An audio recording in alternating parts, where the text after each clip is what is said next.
What's up everybody, and welcome to Retro Gaming Challenges. My name is Keith. Today's video, we're diving into a title that didn't just break the speed limit, it broke the entire blueprint for what a racing game could be. We're heading back to 2008 to visit a sun-soaked, high-octane playground where the only rule is that there is no rules at all.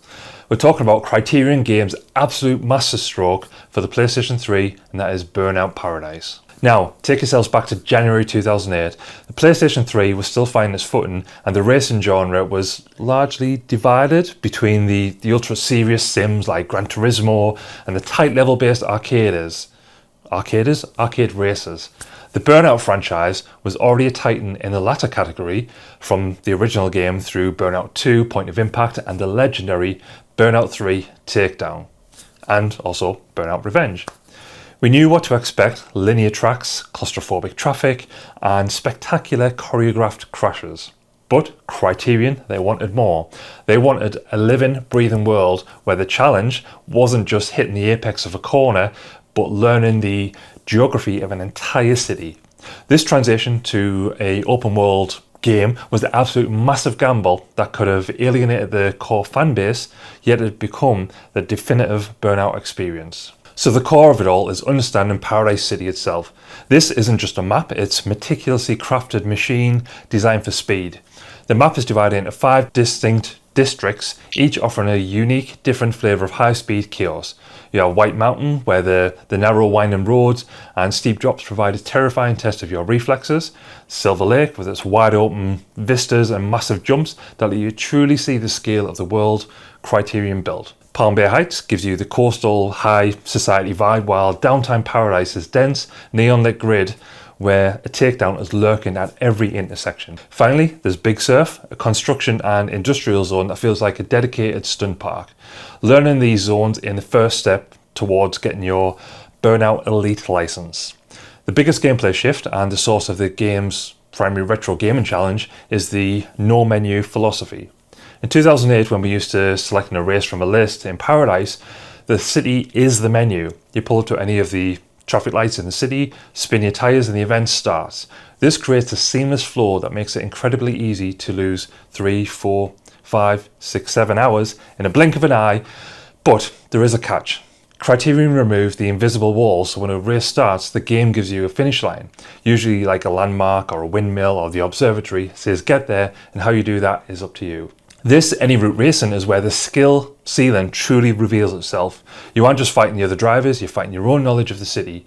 You have to keep your eyes on the road, watching for the blinking streetlights at the top in your head-up display that indicate the suggested turn, while you can simultaneously scan the environment for shortcuts. Do you stay on the main highway for pure speed, or do you take a gamble on a dirt path through a construction site that might save you 5 seconds? Or you could end up in a head-on collision with a cement truck. That split-second decision-making at 200 miles an hour is the heart of Burnout Paradise experience. To handle these varied challenges, Criterion introduced 3 distinct car classes, each fundamentally changing how you play the game. First, you have the speed cars, and these cars are your traditional racers. They're fragile, lightweight, and built for the long haul.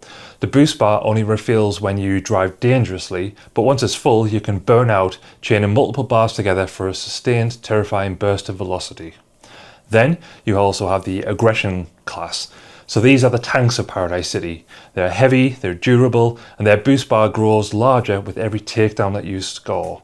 So if you're playing a road rage event, an aggression car is your best friend. Finally, we have the stunt class, and these cars are agile and built for airtime. Their boost refills with every barrel roll, flat spin, or drift that you execute. This variety means that the game is essentially 3 different races in one, requiring you to master completely different driving styles to clear your license. Let's talk about the events themselves, because the variety here is absolutely staggering. You have a race, which is a standard sprint to the finish.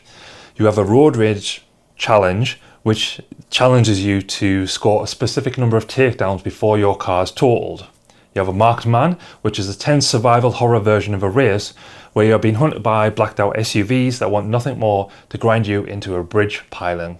Then there's a stunt run, which turns the game into a high-speed combo chaser as such, and we also have burning routes, which are time trials specific to individual cars. Each event pushes the PS3 hardware to its limit, maintaining a rock-solid 60 frames per second, even when the screen is filled with flying glass and twisted metal. And we can't talk about Burnout without talking about the crashed tech. So Criterion, they developed a revolutionary deformation system for the PS3, where if you hit a wall, the card just doesn't play a crash animation. It crumples based on the physics of the impact. The way the chassis twists and the hood flies off and the wheels scatter across the asphalt. This was a technical marvel. So to showcase this, they replaced the old crash mode with showtime. By hitting L1 and R1 simultaneously on your controller, you can turn the car into a bouncing metal rack at any moment at all. The goal is to keep your momentum going by crashing into as many buses and signs as possible. While some fans missed the puzzle-style layouts of the previous games, Showtime turned the entire city into a canvas for destruction, and I loved it. You also have to mention the mugshot feature. So if you had the PlayStation Eye camera plugged into the PS3, the game would take a photo of your actual face the moment that you were taken down by an online opponent and send it to them. This was a hilarious personal touch that fueled rivalries like nothing else in the era. This social integration extended to the Easy Drive system, which allows you to join your friends in free burn online sessions without ever seeing a loading screen. You could be cruising past the naval yard, invite a friend, then you just appear in your world ready for a 50 jump team challenge. The atmosphere of Paradise City is tied together by the voice of the city, DJ Atomica. Its constant banter on the Crash FM give the city personality that felt rebellious and alive. And then there's the music, of course. The moment that you hear the opening riff of Paradise City from Guns N' Roses, you aren't just playing a game, you're entering an era.